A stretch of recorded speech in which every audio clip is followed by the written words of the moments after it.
Have you ever stayed quiet in a conversation, not because you didn't have something important to say, but because you didn't feel fully safe to speak it? Have you ever wondered how to be more influential? Maybe you do speak up, doesn't always land. Maybe you sometimes walk away from conversations thinking, why did I soften that? Why did I over explain? Am I pushing too hard? I wish I'd said what I meant. If that's you, there's nothing wrong with you.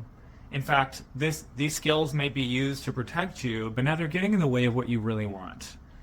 My name is Jeremy Long, and I'm an executive leadership coach, and this is what I work with my clients on all the time. I help underrepresented leaders or people leading change or ambitious professionals who want more confidence, presence, and influence, especially in systems that weren't built for them. What we learn in life and in leadership is often the assumption that you can speak freely, that you will be accepted, that being assertive is safe, and it's actually how you get ahead. But for many of us, especially part of the queer community or the LGBTQ, people of color, women, immigrants, neurodivergent folks, or anyone without formal authority, influence comes with a real, not imagined risk. So the real question is, how do you influence when you don't have authority? When the room isn't fully safe? One of the tools I teach in Rebel Leadership is the influence matrix. It's a simple way to understand what happens to your nervous system under pressure.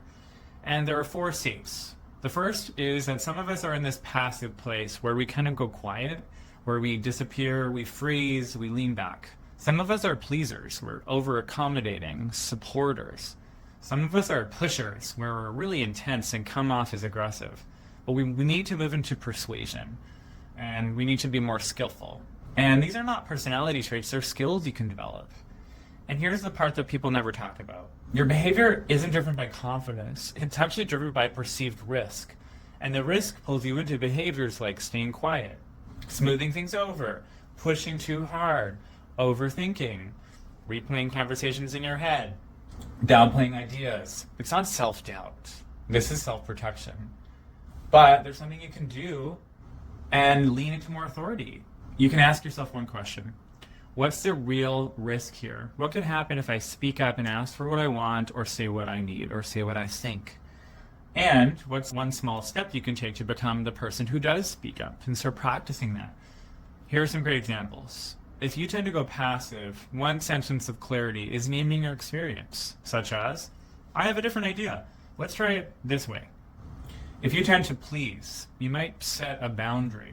You might say, I actually need to say no to your requests. I don't have capacity for that right now. If you tend to push, you might stop and take a breath before you push too hard. Or take 3 deep breaths and ask yourself, is this worth losing my cool? Maybe you don't need to push so hard. If you are persuasive, you might want to try one level up in directness and in power, such as, hey, I disagree with this direction. Let me share what I think we should do instead. Setting that tone.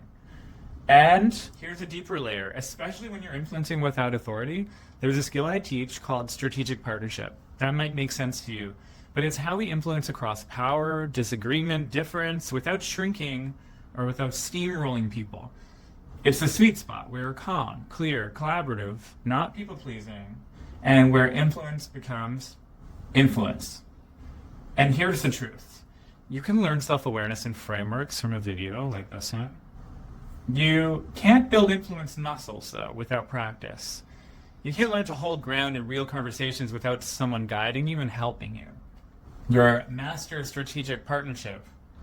You can't master a strategic partnership without trying it in a safe room first. Influence isn't just a mindset, it's a skill, and skill requires reps. So if you want to actually practice this, and feel more courageous, clear, calm, more strategic, even in rooms that feel complicated, I want you to click the link below to check out the Rebel Influence Masterclass and see the next available date.